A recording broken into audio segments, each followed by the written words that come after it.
I don't like talking to politicians, but Ron Paul, he's different. He's the founder of much of our movement. He was talking about free markets and limited government long before I had a clue how important they were. In 2007, ABC aired a long interview I did with Paul. That's what freedom is all about, trusting that individuals can make better choices than government can make for us. Now, 15 years later, we talk again. You fought for liberty for a long time. You ran for president 3 times, once as a libertarian, twice as a Republican. You lost, but did you make progress? I guess I'm not going to be the judge of that. I don't feel badly about it. That first one was a pretty weak campaign in a conventional sense with the Libertarian Party. And I knew about that, but I wanted to get a message out. Even when I ran for Congress, my main goal was getting a message out. So it depends on how you measure it. People who would measure my success in Washington as a total failure. He had no power. He really didn't pass much legislation. I got some attention on the monetary issue and other things and the war issue. But since that wasn't my goal, I don't know. Somebody else will have to judge that. Yes, it was a very, very beneficial effort that I made over the years. Your goal was just to get people to finally think about freedom? So I've been thinking about that since the 60s. So that was before the Libertarian Party and before a lot was happening, but I was introduced to the libertarian ideas. So I thought about it. My efforts were precipitated into doing something on August 15th, 1971. I have directed Secretary Connally to suspend temporarily the convertibility of the dollar into gold. And that had to do with the Bretton Woods Agreement because I became fascinated with the monetary issue. And there were predictions by the Austrian free market economists in the 60s that the Bretton Woods, this artificial system of the gold being, supported at $35 an ounce, and we would have a reserve currency of the world. There were predictions it wouldn't work. On August 15th, it collapsed and introduced this age of fiat currency. So and that's what I've been talking about a lot, but money issue touches every aspect of liberty. So if you're inclined to think that we're in too many wars, what has to do with the Fed? There wouldn't be the wars if they couldn't just print the money for it. If they had to borrow the money from the people, there would be a lot less wars. In welfare states, so many problems we have wouldn't exist if you didn't have that system. That's one of the reasons why I became fascinated with the whole issue of monetary policy. The first time you ran as a libertarian, you got 0.5% of the vote. Then as a Republican, 5%, and then the second time, 10%. So I thought he's on his way. Libertarianism is going to keep growing because it's the only system that makes sense. Once I stopped being a leftist and learned about free markets, I thought if I just explain it to people, everybody will get it. But they don't. No, but I think that's the way the world works. I mean, I think the people who think seriously about an issue and may even change their mind, like you did, that you're in a rare category. And but you're an opinion maker and you're a thought leader, and that means you're going to just be talking to a narrow group of people.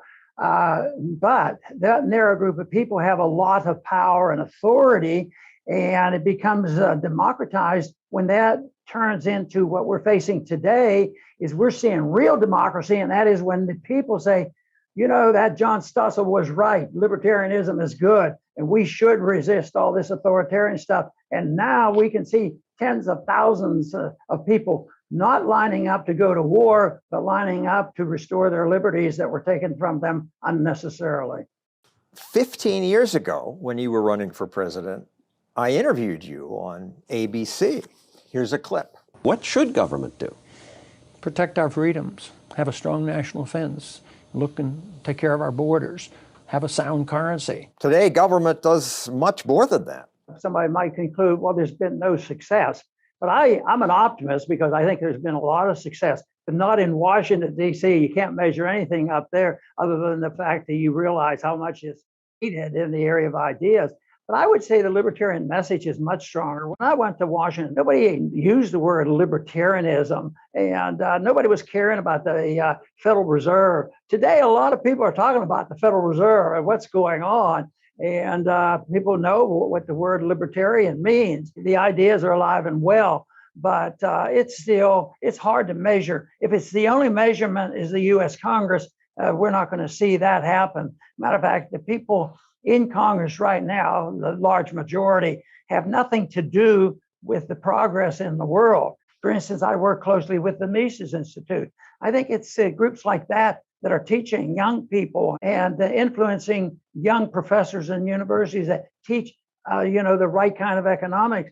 I think there's so much more of that now. So, no, I think that on the short run, you can see some successes, but I think on the long run, there's a lot more people who understand and want to know more about Austrian economics, but we still are outnumbered by those who just blindly look to all the Keynesian economic theories that are completely wrong, but they're failing too. So the failure of these systems that has been around a long time, there's a battle going on. What are you going to replace it with? Most people agree it's not working. And that's why you see a bunch of Marxists marching around Washington. They see this as an opportunity, but we should see it as an opportunity to offer an alternative, which makes a lot more sense. And when I interviewed you, you were very popular with young people. Suddenly you are this hot candidate with kids. You're the most Googled. You're big on the internet. Do you know what that's about? Young people tend to be more principled, and they welcome the idea of somebody that talks about leaving them alone, letting them run their own lives. I think people are realizing this country is bankrupt and we have to do something. It's not working, so they're looking for some solutions. But what happened to that energy? Because today they get excited about people like Bernie Sanders. Most young people say they prefer socialism to capitalism. Well, because they're more socialist professors, but I still go to the campuses now. I still get a pretty nice reception. Young Americans for Liberty, works with a young people group. And it may be changing because I haven't been doing as much in the last year or two. Maybe the attitudes are changing. But overall, whether it was, before I was when I was first in Congress, but nobody knew my name. If I went to the college campus, I'd get 15 or 20 people. As it went, the presidential campaign, I got large crowds out, and I haven't been doing that. But we reach a lot of people, with our Liberty Report, and we don't know how many people they reach. And I think there's a remnant of people out there that cling to knowing the truth. And you appeal to it just like a lot of others. And that, I think, is expanding. I think there are a lot more people who care about honest money today than I did 30 years ago. That has to happen if they're going to accept the fact that we have to have monetary reform, because eventually the people are going to wake up and said, oh, right now we're going through the period of time that's so common throughout history. When they print too much money, prices go up, which we would expect, and then the people come to the government and says, I need more money. I can't pay my bills. Well, that's crazy because it was too much money created out of thin air. This is the problem. But eventually it has to come, I want more purchasing power to my money and do away with the debt. They have to be taught this. Maybe they all just come to our website or something. But I think there's people out there, and I challenge people that if you have an audience of high school kids and an honest audience of people with inquiry, I think they're receptive to their personal liberties. And sometimes it was on civil liberties. I would get, a better approach when I went to the campuses when I talked about civil liberties. They like to be left alone, but they have to be responsible. Now, I think your question is that all gone? I don't think so. I think it's a reflection of the unbelievable control about the mass media and all the silly stuff that the government passes out. Let's talk about wars. You've always opposed foreign wars. But after 9/11, you supported going into Afghanistan. I voted for that authority to go after those responsible for 9/11 I was very unhappy with what happened because we neglected to pursue Osama bin Laden. That did not mean that they had the authority to occupy and try to transform Afghanistan, which is a problem that has not gone away yet. It's going to be growing. That is a perpetual problem for us because we did not do what we were supposed to do. You wanted America to go to Afghanistan, find and capture or kill the people responsible, and then get right out. My biggest beef on that whole thing was that I was on the committee, and I said, you're giving authority, it's open-ended. I says, if you are given the authority, what you should do is declare war, and not pretend. So yes, I think if you were going to do that, and matter of fact, they did go in, and I think one incident was pretty strange, and that was at Tora Bora. The U.S. is sending between 200 and 300 commandos and intelligence officers into the mountains where Osama bin Laden's al-Qaeda fighters are making what could well be their last stand. They had bin Laden cornered, and yet all of a sudden, he was in Pakistan. And I can remember, I don't know how many years it was, there were a good many years, and I'm on record saying, what are they doing this in Afghanistan? Bin Laden, was sort of allowed to go. He went into Pakistan, and he was there for a long, long time. And so I always wonder how they let him go. Don't we have a pretty strong army? And that lasted for a long, long time. So it's unfortunate that we don't follow the rules. If we have an enemy and people think we should go to war, it should be a vote by Congress not to do whatever, to give the power to the president to do whatever he wants. It's for the president to have a prescribed role of declaring war and winning it and getting out. But that's exactly what never will happen. I remember in 1976, when I first went to Congress, I was on a radio interview with another Democrat, and this subject came up. And the Democrat, who had been around a long time, he was experienced, and he wanted to lecture me a bit, and he did. He says, well, he says, that sounds good and damn. But he predicted, he says, you will never see a declaration of war in this country again. It's just going to be run over, operated by people out of control, and they start their own wars. And right now, we're in the midst of people trying to antagonize and provoke Russia into a war, military-industrial complex. They need the profits. What are they going to do? At the time, people were frightened, and the politicians were saying this. If we don't attack them there, they'll attack us here. And I think the opposite is true. I think the fact that we occupy their territories, that we have angered even more people now. You still think that? Yeah, I think more people agree with me now than they did back then, because that came up in the debate, with Giuliani. And some people said that was the moment I gained more supporters than any other one moment in all those years. Have you ever read about the reasons they attacked us? They attack us because we've been over there. We've been bombing Iraq for 10 years. We need to look at what we do from the perspective of what would happen if somebody else did it to us. Wendell, may I make a comment on that? That's really an extraordinary statement. It's an extraordinary statement as someone who lived through the attack of September 11, that we invited the attack because we were attacking Iraq. I don't think I've ever heard that before, and I've heard some pretty absurd explanations for September 11.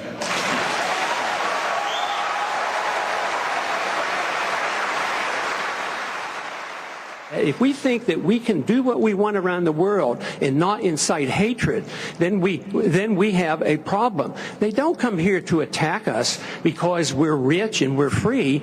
They come and they attack us because we're over there. I mean, what would we think if we were, if other foreign countries were doing that to us? He was critical because I was arguing this case that our foreign policy has something to do with it. He said, that means you're blaming America. I said, no, you have to realize they're over here because we're over there.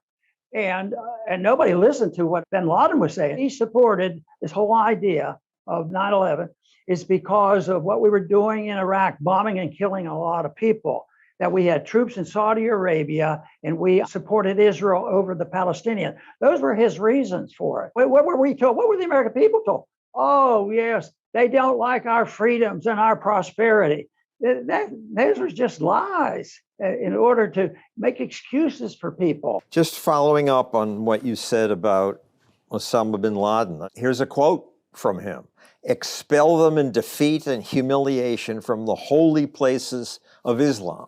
A lot of people were more upset about our being in their country. The people who attacked us weren't upset about American values or democracy. They were most upset that we were in their countries. The point I always made and tried to get them to think about it is, what would we do if somebody was in our country doing to what we're doing to them?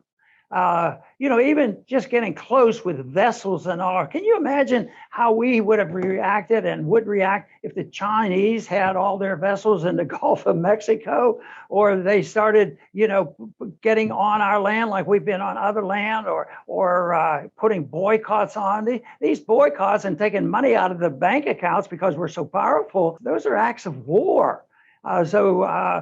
Believe me, the longer I think about this, the more I'm convinced that non-interventionism is the only way to go if you want to live in a free country and try to even come close to doing what the founders had intended. We've got 750 bases in 80 countries. I imagine some people like the money they bring, but a lot of people say, why are all these Americans in my country? Yeah, they are, and we're naive enough not to pay any attention because indirectly there's a lot of money to be made. And you wonder, how do they vote for the F-35 and these aircraft carriers that don't work? And the way they work that, it has nothing to do with national security. We live in a modern age and they're still building World War II type weaponry. And they're spending billions and billions of dollars, and they're always having problems with it. But how they work it is every state gets part of the action, part of the contract. Every state makes it. So then the delegations say, you got to vote for it. We make this. It's all for the money and the power that prompts people to vote for that stuff. To clarify what you said, you mean the military contractors cleverly make the airplane in 45 states to get the votes? I think the government does it on purpose. Yeah, in the military-industrial complex, it's one and the same. The military-industrial complex and their lobbyists are probably, somebody might argue, but I would say it's the most deadly PAC, Political Action Committee, and probably the most influential because it's so serious, on the propaganda that they pass out, along with cooperation by the media. For more of my content, go to johnstossel.com. I post a new short video every Tuesday. That's at johnstossel.com. President Biden has sent 3,000 soldiers to Eastern Europe. He justified it saying, as long as Putin acts aggressively, we're going to make sure we can reassure our NATO allies and Eastern Europe that we're there. That's garbage. I'll tell you. Garbage. Yeah, because it's just justifying all this expenditure. But by what right do we do this and go over there? There's no national security. Why do putting troops in places which could be dangerous? That's why we had troops in Saudi Arabia for national security, and look at what that brought about. So it's always justified for national security and protect our freedoms and all that. But it really makes no sense whatsoever about why we're over there, because it has nothing to do with helping Americans, except those who might get a better paycheck. Maybe the wages are better in the airplane industries and building airplanes that we don't need. I imagine President Biden would say, we have to go there just to deter Russia. And if we don't, we're the strongest country. We're inviting them to invade other countries. Usually that type of talk, it's done by the warmongers and the people who are going to make money off it. And most of the time, the people don't ask questions like they did after 9/11. But right now, I think they're more willing to ask questions. Even with going into the Middle East after 9/11, there was some polling done about going into Iraq. oh, they were part of 9/11, which wasn't true. So they do this and convince the people, but it has nothing to do with the real reason. They have to get the people's support from that, so they will make up these stories. But unfortunately, it's just more justification for more spending and more profiteering and more danger to the American people. They have to scare the people. Fear is what the tool is of totalitarians. They've used that for those who think that the only way you can solve the problem of a virus is through totalitarian approaches. You make up stories about how dangerous it is. And they do this, and the people become fearful. And that's why knowledge and truth is the only answer to this. And truth is a rarity in New York. I frequently have made a statement that truth is treasonous in an empire of lies. And our government lives by lies.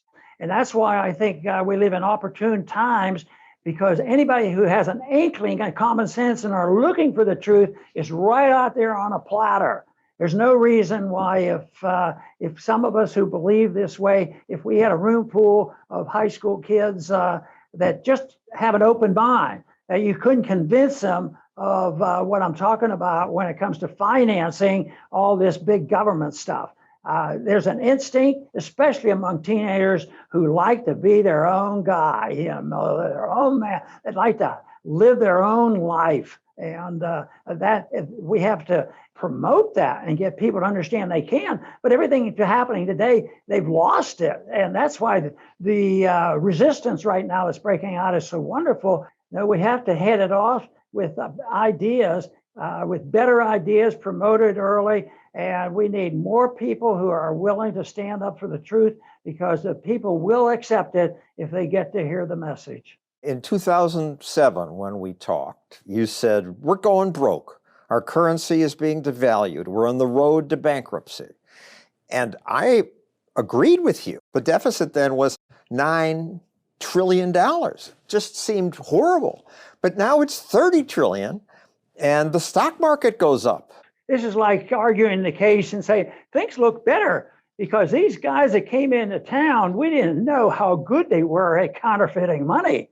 I mean, that really looks like the real stuff. So they pass it out and everybody's happy and they go out and spend and borrow. And it's all malinvestment. They don't use it for productive efforts, and things look better. But now things look horrible. They're worse than they will admit. Interest rates are still low. People can borrow money. Where's the crisis that you and I have been predicting? I think we're in the midst of it. I think we're in the early stages of it. Questions like what you're alluding to have come to me over these 10 years. You know, people say, well, where is everything? Looks all right. How are we? And they would agree with what's happening. We spend too much and we're printing too much money and it's going to be bad for the dollar. But the dollar's still holding up. And they ask me, what will you notice when you think something bad is really starting to happen? I said, the dollar will become less valuable. It's going to lose its purchasing power. And you will know it when prices go up at the grocery stores, and the price of gasoline will go up. And at the beginning, it won't be so bad. And people say, this will pass. It's transitory. And then it keeps getting worse and worse. And when you get to $30 trillion of debt, going to 60 is pretty easy. It's been doubled many times over the years. Now, next time it doubles, it's going to be 60. And then there's going to be, just a race for buying stuff. Mises called it the crack up boom. They get to the point where, in part of the boom, when they're printing the money and the money, then nobody knows it's counterfeit, they go out and spend and things look better. But what if they get to the point where they really panic and they want to get rid of anything that looks like paper and they want an asset? Then all things go up until the whole thing just collapses, like in Venezuela. It's a runaway inflation. We're just seeing it. So I would tell the people who said those signs that I said a year or two or three ago are now happening, because the government, this always amazes me. Up until now, the government has for 10 years now had the Federal Reserve developed a position of a policy of inflating the currency so fast that prices would go up at 2%, that the value of the dollar would go down 2%. It's a tax. They wanted to do that on purpose. And I used to say, when 2% comes, you're not going to see it very long. It's going to come and go. And that's exactly what happened a year or so ago. Nobody remembers at 3% or 4%. 2%, the goal, the purpose of gold was to steal from the people, especially the poor people. And all of a sudden it came and went, and now they admit it's 7+, and it's going to go a lot higher. I was amazed that when you were running for president, you got people excited about the idea, end the Fed. I think most Americans have no clue what the Fed does. Well, I think more now than they used to. But of course, I talk to those people that are very, very interested in it. But it is necessary. Not that next year I say, well, John, it worked. 51% of the people now understand what we're talking about. That's not going to happen. But if we get more and more people in the right places, the internet's helpful. As bad as the internet is, I mean, we put out a lot of information. A lot of libertarian think tanks put out information on the internet. It's very helpful, but it's also very risky, because sometimes if you say, printing money is bad for the economy, oh, you're gone. We're going to cancel you. We don't believe in that. So they're monitors and they're canceling people for saying their own thing. But truth wins out in the end, and I think I see that, but I'm looking for it and want to see it, I guess, also. People don't know that they just print more money. You've got 7 old people who decide they're going to lend the government, this time, $4 trillion in an untested experiment, nothing like it ever done before. We don't know how this is going to end. It's going to end badly. People want money. They want programs. They want the Congress to pass it. The congressmen get reelected. And then the conditions are such that the economy doesn't keep growing because they don't trust the money. And then they have to get the money. And even our lenders, whether it's Japan or China or Russia or these other places, they get disgusted with our foreign policy, and they're not as anxious to buy our debt, and they question how long this can last, so they won't buy it. So that's where the Fed comes in. The Fed's policy right now is schizophrenic, because what they're saying is, well, we're finally going to bite the bullet. We're going to raise interest rates a little bit, but they haven't done any of that yet. But they plan to raise interest rates a little bit at a time. At the same time, they promise they're going to still do QE. They're going to raise interest rates, which is a sign that it's a tighter monetary system. They're going to cause a recession, which is going to end the inflation. Well, that's crazy talk, is what it is, because in a free market, you don't try to lower and ruin the economy. They're trying to do that. They want to ruin the economy, so prices will go down, and then they go back. There's still not enough money. So the government, the Federal Reserve, keeps buying it. Where do they get this money to buy it? It's out of a printing press. They created it out of thin air. This is why the founder said only gold and silver should be legal tender. But of course, nobody cares about that. They should, because that's exactly where the problem started. Way back, it really got going during Roosevelt era, when the first thing he did was steal the gold from the people and turn gold in from $20 to $35. So the government had a big monetary gain that the people didn't get when they devalued like that. And they've been destroying the value of the money now. And since that time, the dollar has lost 98.9% of its purchasing power. And as inflations go, the inflation and destruction of money accelerate. So it's not going to slow up. It's not transitory. That's why I bought Bitcoin. But let's move on to some other issues, like immigration. Illegal border crossings hit a new record recently. What should be done? Well, the most important thing is a long time ago, and even now we could do it, is no rewards, no subsidies. If you subsidize something, you're going to get more of it. But there are no penalties, no costs, no reason to become a citizen. And then if they come in and they're criminals themselves or commit crimes, they get better treatment and more exemption than an American citizen. American citizen might get punished, but they have no punishment and they get to live in hotels when other people or who knows what they're doing. There's no welfare should be available. Of course, there shouldn't be any welfare anywhere. Well, most of these people want to work. That is true, too. That's why you could have work programs. They've happened in the past. It's just when they get to the point where all the economies of the world are so bad. Now we're worried about our economy, but around the world is actually worse. So they have a tremendous incentive for coming here. But once they know it's a free ride, it really is a tremendous incentive. There should be work programs, and they've been around for a long time. They have to work for their money, and they can take it back home if they want. But just to pass it out by the trillions of dollars, it's not going to work at all. This is a major problem. I look at it, I try to personalize it, because some libertarians believe in open borders. And I sort of lead in that direction. I like free travel and all, but not to the point where free travel means that they can walk into my house and my community is my house. If you have open borders, does that mean that Pelosi's fence is going to be taken down? No, that's not it. But they've opened these borders for all the poor people who can't defend themselves. Oh, we're going to print the money. We'll take care of them. And they just march on. It's a bomb that is being developed, and it's going to explode. As a matter of fact, it's leaking right now. I think that a year from now, I predict that the price inflation and the problems we have and the disturbance and the argument between the rich and the poor, the elderly and the young people, are going to be much, much worse than it is today. For more of my content, go to johnstossel.com. I post a new short video every Tuesday.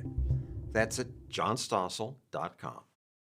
Let's move on to gay rights. You were way ahead of other politicians. Barack Obama said, marriage is something sanctified between a man and a woman. But long before that, I ask you, should gays be allowed to marry? Sure, they can do whatever they want, and they can call it whatever they want, just so they don't expect to impose their relationship on somebody else.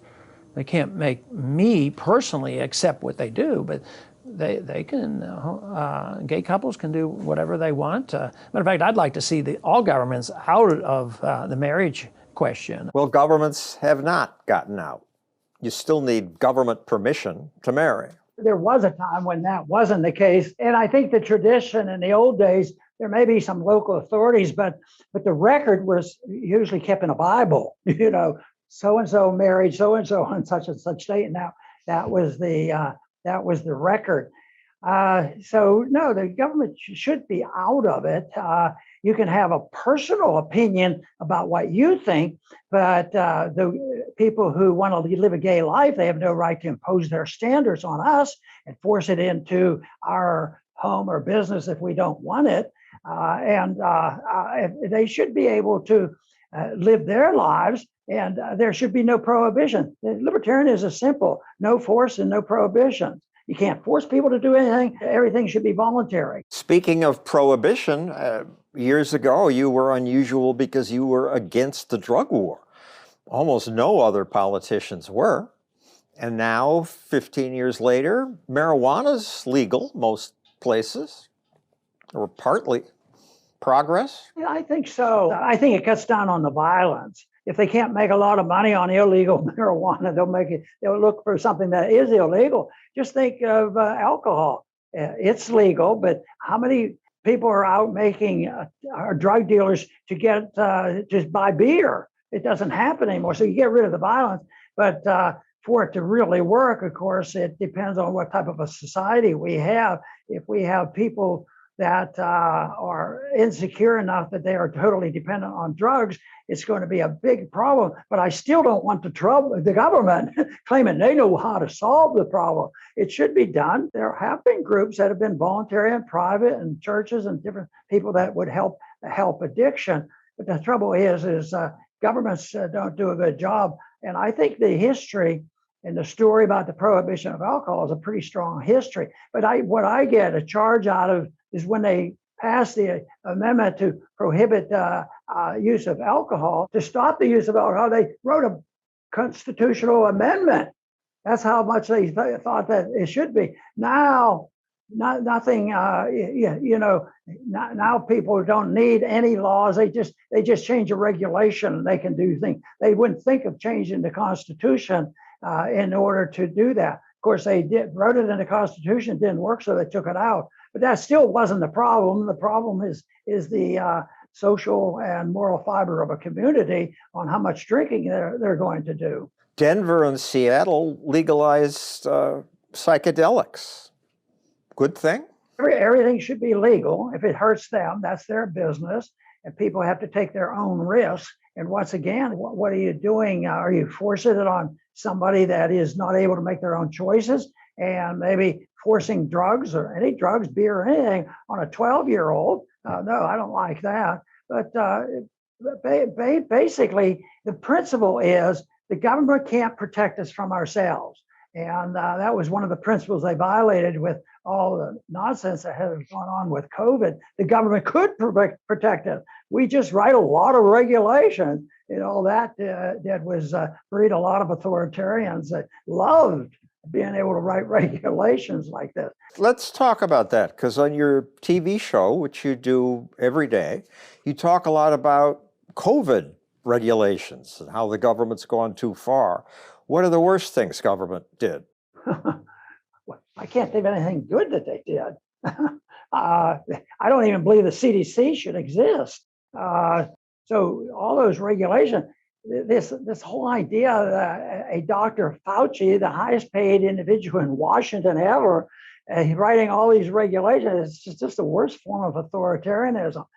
So what you said, what good did they do? Well, I think everything they did was detrimental, even if it didn't have an immediate bad effect. It was detrimental because it violates the principles of voluntarism and personal choice. That's the way things would be. And even under those circumstances, mistakes will be made. But if the mistakes are made, if it's an individual, you're hurting yourself. But this whole idea, so much of what we do is we've assumed that the government should protect us from ourselves. John, what would happen if it didn't have helmets and you went on your motorcycle or something? How horrible that would be. They said, yeah, but what if you landed in the hospital and the government would have to pay your hospital bills? Well, the hospital shouldn't be paying your hospital bills. Yeah, it just goes on and on. So I think voluntarism is a great term. Is a mandate ever justified, say a vaccine mandate? I don't think so. What if there were an airborne Ebola and it was spreading quickly? That doesn't invite the United Nations to come in and spread the country, or invites the United States to go to India and spray India. No, but most people would say it invites our government to say, Dr. Paul, you've got to vaccinate yourself and your children because this disease is killing people. They thought that's what they were doing, and look at the tragedy of what happened. But you're saying that you've already determined that this was the most deadly thing in the world and there were no other options. I'm assuming that. I don't think the government should make mandates on personal behavior. It should be done through education and persuasion and families and how people are influenced on how they take care of themselves. So it's the morality of the people that will be determined whether anything is done to prevent those kind of problems. So I think a mandate is inefficient. And sometimes it makes a mistake. And you're suggesting, well, if I don't have a mandate on me, I might not do something and somebody might suffer. Well, what if the mandate is wrong? That's the problem. And then it incorporates hundreds, thousands, millions of people. And that's more or less what has happened, with this treatment on COVID. Are you vaccinated? Oh, I might be, maybe if I had the disease. I believe in natural immunity. But it became, now you talk about mandates. A doctor wasn't even allowed to talk about natural immunity, or you would be banned. You would lose your job as a physician. It turned it into insanity. So no, I had a polio shot, because I was raised in the era of polio, and nobody told me I had to have it. My mother worked real hard in the March of Dimes and raised a lot of money for private research. And the vaccine came out, and she was a participant in the distribution of polio vaccine, and it was natural for us to think about it. And I'm always amazed that I had friends that died from polio during the 50s. You're old. You might die from COVID. Well, who knows? But you might die from a car accident, but you don't ban automobiles. We've talked a lot about bad news here. Is there any good news? Yeah, I think there's good news all the time. If I go to the college campus, I get a good audience, which many times I can. I'll talk about 45 minutes about what you and I just have talked about, of all the problems of the debt and the wars and a violation of our liberties. But the last 15 minutes, I talk about, the principles of liberty. It makes sense. It's nonviolent. People can't hurt people. And just, pump them up about the solutions. The solutions are so much easier, but the only thing is you have to be responsible for all your actions. You can't hurt other people.